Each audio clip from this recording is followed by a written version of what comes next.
بسم اللہ الرحمن الرحیم۔ السلام علیکم۔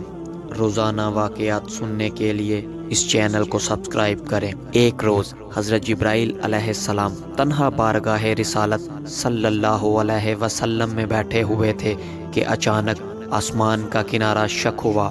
حضور نبی کریم صلی اللہ علیہ وسلم نے دیکھا کہ جیسے ہی آسمان کا کنارہ شق ہوا، جبرائیل سمٹنا شروع ہو گئے، سر زمین پر رکھنے لگے، یعنی اس قدر جھکے کہ یوں لگتا تھا گویا سر زمین کو لگ رہا ہے، اور ان پر تواضع اور عاجزی، خوف اور گھبراہٹ کے اثار نمایاں نظر آنا شروع ہو گئے۔ جبرائیل اسی حالت میں تھے کہ انسانی شکل میں ایک فرشتہ حضور صلی اللہ علیہ وسلم کے پاس نمودار ہوا۔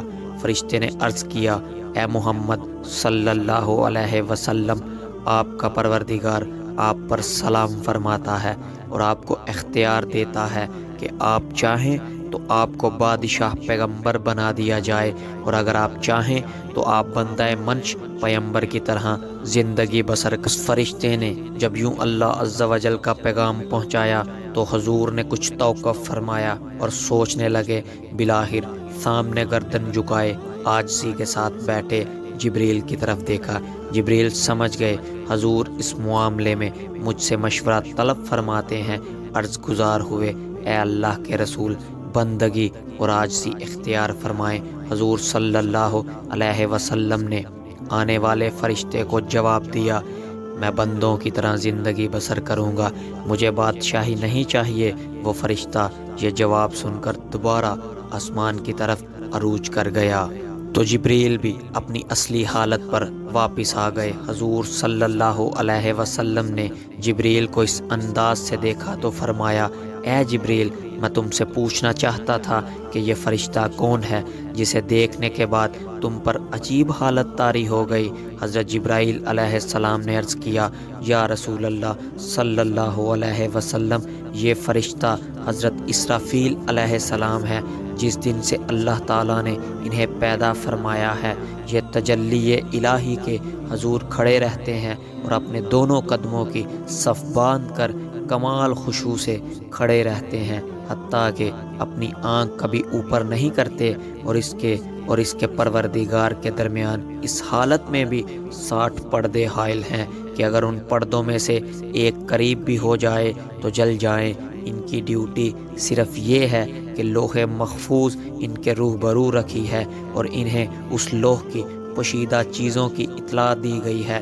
جب بھی اللہ تعالیٰ کا ارادہ اس سے متعلق ہوتا ہے کہ زمین و آسمان میں کوئی چیز واقع ہو تو وہ لوح خود بخود بلند ہو جاتی ہے اور حضرت اسرافیل کے سامنے پہنچ جاتی ہے، اور یہ یعنی حضرت اسرافیل علیہ السلام اسی وقت اس لوح کو دیکھ لیتے ہیں اور اس قدر یعنی کام کو دریافت کر لیتے ہیں۔ اگر وہ کام میرے متعلق ہو تو وہ مجھے حکم کرتے ہیں، اور اگر وہ میکائیل کے متعلق ہو تو ان کو حکم کر دیتے ہیں، اور اگر ملک الموت سے متعلق ہو تو انہیں حکم مل جاتا ہے۔ حضور صلی اللہ علیہ وسلم نے فرمایا، میں نے جبرائیل سے پوچھا، آپ کس کس کام پر مقرر ہیں؟ عرض کیا، ہوائیں چلانے اور لشکروں کی فتح و شکست پر۔ پھر پوچھا، اور میکائیل علیہ السلام؟ عرض کیا، بارش اور نباتات پر۔ پھر پوچھا، اور ملک الموت؟ عرض کیا، روحیں قبض کرنے پر۔ حضرت جبرائیل نے مزید عرض کیا، جب اسرائیل علیہ السلام نیچے آئے تو میں نے خیال کیا اب قیامت قائم ہونے کا وقت ہے، اور ڈر گیا۔ میری حالت میں جو تبدیلی آپ نے دیکھی وہ اسی ڈر کی وجہ سے تھی۔ دوستو، یہی اللہ تعالیٰ کے معزز فرشتے حضرت اسرافیل علیہ السلام ہیں کہ جو اپنے منہ سے سور لیے ہوئے ہیں۔ جیسے ہی انہیں حکم ہوگا یہ سور پھونک دیں گے اور یہ قیامت کے قائم ہونے کا دن ہوگا۔ اوپر بیان کردہ روایت کے مطابق حضرت اسرافیل علیہ السلام اس حوالے سے تمام فرشتوں سے افضل ہیں کہ آپ قرب و منزلت اور لوح محفوظ کی پوشیدہ چیزوں پر مطلع ہونے میں سب سے آگے ہیں، یہاں تک کہ حضرت جبرائیل، میکائیل و اسرائیل علیہ السلام پر بھی حکم چلاتے ہیں۔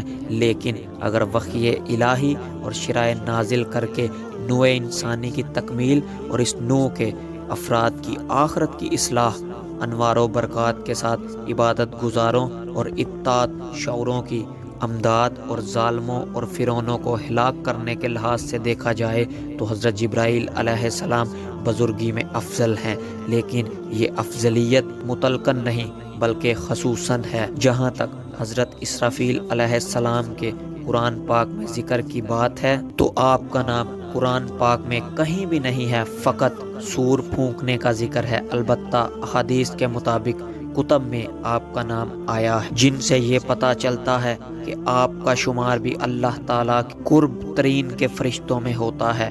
دعا ہے اللہ پاک ہمیں ملائکہ و انبیاء و رسل اور صحابہ کرام کے معاملے میں ہر قسم کی بے ادبی اور گستاخی سے محفوظ رکھے، آمین۔